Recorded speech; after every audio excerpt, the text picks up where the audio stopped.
আসসালামু আলাইকুম।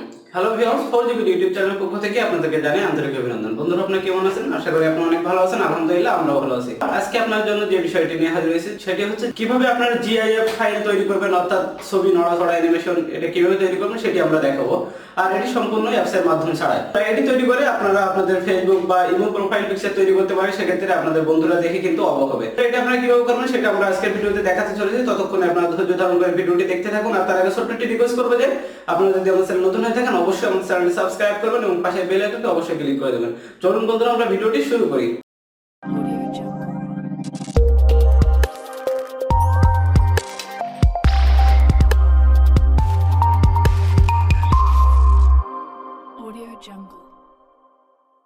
ভিউয়ার্স, আপনারা দেখতে পাচ্ছেন যে আমার এই ইমো যে প্রোফাইল পিকচারটা কোনায় দেখতে পাচ্ছেন আপনারা, এটি কিন্তু নড়াচড়া করতেছে, অর্থাৎ জিপ ফাইল এটি, এর জন্য কিন্তু এটি নড়াচড়া করছে। এটা কিন্তু আপনারা করতে পারবেন আপনাদের মোবাইলের মাধ্যমেই। এটার জন্য আপনাদের কোনো অ্যাপসের প্রয়োজন হবে না। আমি যে ফোনটা দিয়ে এটি করলাম, ফোনটির নাম হচ্ছে স্যামসং V120। আপনাদের ফোনে যদি না হয় তাহলে অবশ্যই আপনারা কমেন্ট বক্সে জানাবেন। আমি তাদের জন্য আরও একটি ভিডিও মেক করার চেষ্টা করবো ইনশাআল্লাহ। দেখতে পাচ্ছেন আমরা যখন চ্যাট করি আমাদের বন্ধুদের সাথে, তখন কিন্তু আমাদের এই ছবিগুলো দেখতে পাচ্ছেন আপনারা, এখানেও কিন্তু নড়াচড়া করছেন। এটা দেখে আমাদের বন্ধুরাও কিন্তু অবাক হয়। আপনারা এটা কিভাবে করবেন সেটি আমি এখন আপনাদেরকে দেখাবো। তো এটার জন্য প্রথমে আপনারা চলে যাবেন আপনাদের ফোনের ক্যামেরাতে আসার পর আপনারা এখানে দেখতে পাচ্ছেন ক্যামেরার নিচে কিন্তু তিনটা যে অপশন, প্রথমে দেখতে পাচ্ছেন মুড, এরপর ক্যাপচার, এরপর ফিল্টার। আপনারা জাস্ট সোয়াইপ করে মুডে চলে যাবেন। এরকম সোয়াইপ করে এনে মুডে চলে আসবেন। আসার পরে আপনারা এখানে দেখতে পাচ্ছেন অনেকগুলো অপশন এবং দ্বিতীয় লাইনে ঠিক মিডিলে দেখতে পাচ্ছেন যে GIF, এখানে আপনারা ক্লিক করবেন। জাস্ট এখানে ক্লিক করার পর আপনারা দেখতে পাচ্ছেন এখানে একটি প্লাস চিহ্ন আছে। এখানে প্লাস চিহ্নতে ক্লিক করে আপনি ছবি অ্যাড করতে পারবেন। তো এখানে সর্বোচ্চ আপনি 15টি ছবি অ্যাড করতে পারবেন। আমরা জাস্ট কয়েকটি ছবি দিয়ে আপনাদের তৈরি করে দেখাচ্ছি আপনারা এটি কিভাবে করবেন।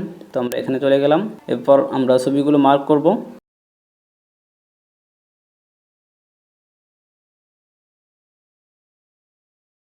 দেখতে পাচ্ছেন আমরা কিন্তু এখানে 11টা ফটো সেট করলাম। এরপর জাস্ট আপনার নিচে যে কোনায় ওকে এবং টিক মার্ক দেখতে পাচ্ছেন, এখানে ক্লিক করবেন। জাস্ট ক্লিক করার পরে আপনারা এখানে দেখতে পাচ্ছেন যে আমাদের কয়টা ছবি সেট করেছি সেগুলো কিন্তু এখানে উঠতেছে। তো দেখতে পাচ্ছেন 15টা ছবি দেওয়া যাবে। আমরা জাস্ট এখানে 11টি ছবি সেট করেছি। এরপর আবারও আপনার যে টিক মার্ক দেখতে পাচ্ছেন এখানে ক্লিক করবেন। আর যদি আপনার আরও ছবি অ্যাড করতে চান তাহলে প্লাস চিহ্নতে আবারও ক্লিক করবেন। এরপর আপনারা অ্যাড করবেন। তো আমরা আর করবো না, আপনাদেরকে এইভাবেই দেখাই। আমরা টিক মার্কে ক্লিক করলাম। এরপর আপনারা দেখতে পাচ্ছেন যে আমাদের সামনে কিন্তু যে ফাইলটি চলে আসলো। আমরা একটু দেখি যে কেমন হলো। দেখতে পাচ্ছেন এটি কিন্তু আমাদের সামনে চলে আসতেছে। এটা একটু ফাস্ট মনে হচ্ছে আমাদের কাছে, এজন্য আমরা স্পিডটা কমাবো। এর জন্য আপনারা ঠিক কোনায় দেখতে পাচ্ছেন স্পিড, এখানে ক্লিক করবেন।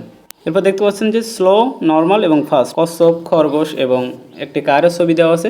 আপনারা এখান থেকে বুঝতে পারবেন। তো আমরা জাস্ট নর্মাল দিয়ে দেখি যে কেমন হচ্ছে। এটা নর্মাল আছে এবং স্লো মোশনটা দিয়ে দেখি আমরা যে কেমন হয়। স্লোটা এরকম হবে। আপনার কাছে যেটা দেখতে ভালো লাগে বা যেটা আপনার কাছে ভালো মনে হয় সেটি আপনি সেট করবেন। ফার্স্টটা দিয়ে দেখি, ফার্স্ট হবে এত দ্রুত। আমরা জাস্ট নর্মালটি দিয়ে দিলাম আপনাদের দেখানোর জন্য। এরপর আবারও যে উপরে একটা টিক মার্ক আছে এখানে আপনারা ক্লিক করবেন। ক্লিক করার পর দেখতে পাচ্ছেন এখানে আরও অপশন আছে যে এখান থেকে আপনি এডিট করতে পারবেন, অনেকগুলো মিরর স্টাইল করতে পারবেন। দেখতে পাচ্ছেন উল্টা দিকে হয়ে গেল এটা। তো এরপর দেখতে পাচ্ছেন ভি মিরর, অর্থাৎ উল্টা দিকে। এরপর এই সেল সেম। তো আপনার এটা করলে সবগুলো ডবল দেখাবে। তো আমরা ভি মিররটি ছাড়িয়ে দিলাম। এরপর দেখতে পাচ্ছেন সবগুলো কিন্তু ডবল দেখাচ্ছে। তারপর এই সেম দেখতে পাচ্ছেন আপনারা এখানে মুখোমুখি। এটা এভাবে কিন্তু আরও অপশন আছে, আপনারা এখান থেকে চাইলে ভিন্ন ভিন্ন স্টাইল করতে পারেন। এভাবে আপনারা কিন্তু বিভিন্ন ফুলের ছবি দিয়ে আপনারা এরকম সুন্দর সুন্দর অ্যানিমেশন তৈরি করতে পারেন। আমরা জাস্ট আপনাদেরকে নর্মালটাই দেখাই। এরপর আপনারা দেখতে পাচ্ছেন ইফেক্ট, অর্থাৎ এখান থেকে বিভিন্ন রকম কালার আপনারা করতে পারেন বা আপনারা এখানে ইফেক্টগুলো যদি আমরা দেই, এখানে দেখতে পাচ্ছেন একটি ফুল চলে আসলো এবং সবগুলো ছবিতে এই ফুলগুলো আছে। এখানে যদি আরও দেখাই আপনাদেরকে দেখতে পাচ্ছেন আমরা কিন্তু এগুলো অ্যাড করছি। তো আপনারা যদি চান এভাবে আরও অনেক কিছু অ্যাড করতে পারেন। সবগুলো একসাথে অ্যাড হয়ে যাচ্ছে বলে ছবিটার কালার ভিন্ন রকম হয়ে যাচ্ছে। জাস্ট আপনাদেরকে সিম্পল যেটা আছে সেটা আপনাদেরকে দেখাবো আমরা। এরপর দেখতে পাচ্ছেন আপনার ফ্রেম আছে। ফ্রেম যদি আপনারা সেট করতে চান, কী ধরনের ফ্রেম আপনাদের পছন্দ আপনারা সেরকম ফ্রেম এখান থেকে দিয়ে নেবেন। এখানে আছে বেশ কয়েকটি ফ্রেম। এভাবে এখানে অনেক ফাংশন আছে, আপনারা এখান থেকে সবগুলো সেট করতে পারেন। আমি বেশি কিছু না দেখে আপনাদেরকে জাস্ট কীভাবে তৈরি করবেন এটা আমরা দেখালাম, আর অন্যগুলো আপনারা দেখে নেবেন। এবার আমরা ওকে প্রেস করলাম। এরপর উপরে যে দেখতে পাচ্ছেন আপনারা যে সেভ বাটন, এখানে ক্লিক করলে কিন্তু এটি আপনার গ্যালারিতে সেভ হয়ে যাবে। তো সেভ হচ্ছে, দেখতে পাচ্ছেন এই ফটোটি কিন্তু সেট হয়ে গেল। তো আমরা দেখি যে এটি কেমন হলো। দেখতে পাচ্ছেন এটা কিন্তু অটোমেটিক নড়াচড়া করছে। আমরা এর পাশেও একটি করছিলাম, দেখতে পাচ্ছেন আরও একটি করছিলাম। এটি এখন আপনি আপনার প্রোফাইল পিকচার করতে পারবেন, আপনার ইমোর প্রোফাইল পিকচার করতে পারেন, যেমনটি আমরা করেছি আপনারা দেখছিলেন। আশা করি আপনারা বুঝতে পারছেন। যদি আপনাদের বুঝতে কোনো সমস্যা হয় তাহলে অবশ্যই আপনার কমেন্ট বক্সে জানাবেন। এই ছিল আজকের ভিডিওর বিষয়। যদি আপনাদের আজকের ভিডিওটি ভালো লাগে থাকে অবশ্যই একটি লাইক দিবেন এবং নিচের কমেন্ট বক্সে আপনার সুন্দর একটি মতামত লিখে জানাবেন। সবাই ভালো থাকবেন, সুস্থ থাকবেন। এই প্রত্যাশা আজকের মতো বিদায় নিচ্ছি। আসসালামু আলাইকুম ওয়া রাহমাতুল্লাহ।